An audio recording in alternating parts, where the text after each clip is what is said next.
The Piedmont College Theater Department will present Seussical the Musical, which is based upon the beloved children's books by Dr. Seuss, and it takes the most beloved characters and weaves them into a touching, imaginative, and high-energy musical.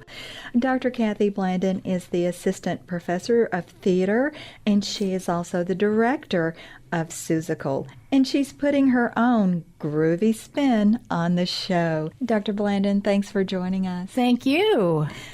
Tell us, what message from Dr. Seuss have you most inspired when putting together your vision of the play? Well, I think, Horton the Elephant says it best when he says a person is a person no matter how small. So really this play and the book that it's based on, Horton Hears a Who and Horton Hatches an Egg, it's all about equality. It doesn't matter whether, you're a who and you're minuscule and can't be seen with the naked eye, or whether you're as large as an elephant. We're all equal. So that's the push, is all about equality. Now, since it is based on Dr. Seuss's works, will the adults also enjoy the play? Absolutely. For me, certainly, kind of revisiting these books is very nostalgic because I grew up in the 60s and 70s, and I read them as a kid. So, going back to them, it's been a long time since I've read them. So there's the nostalgic factor. And then also, because Dr. Seuss was writing so many of these books in the 50s and 60s, it just seemed natural to kind of set the show in the 60s.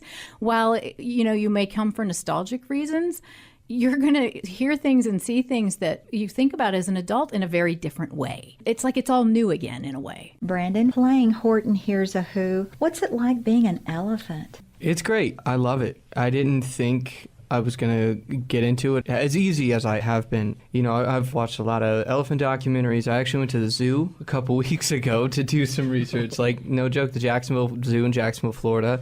That was right after Hurricane Matthew, and it was actually really fun. I sat and just watched the elephant exhibit for 45 minutes. I don't have it perfect yet, but I'm getting there, and it's a lot of fun. It really is. Do you relate to Horton in any way? Surprisingly so. I knew Horton the Elephant, and I read it as a kid, but it wasn't up there for me as far as the Dr. Seuss books go. But Horton's the outcast. He's the one that everybody makes fun of. If you're friends with him, you're weird. And yeah, I get that. I got picked on a lot in school, so I can definitely relate to that. But he's a triumphant person because he overcomes it, and I think that's where I relate a lot to him. What has been the best part for you about doing this play?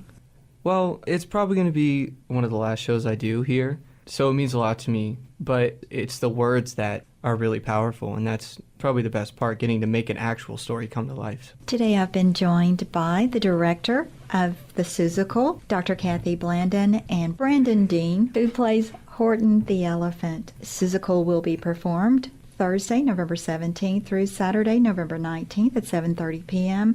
and Sunday, November 20th at 2 p.m. in the Swanson Center Black Box Theater. If you'd like to get tickets, you can visit piedmont.edu/FA or call the Piedmont College Theater Box Office 706-778-8500, 1355, or visit their Facebook page to watch the show come to life at /theater, which is spelled with an R-E, capital P-C. Thank you, Dr. Blandon, for joining us. Candace, thank you. Thank you, Brandon, for giving us your interpretation of, I would say, some of the most encouraging characters of any book ever written for children. Aw, thanks for having us. For 88.3 FM WPPR, I'm Candace Felice.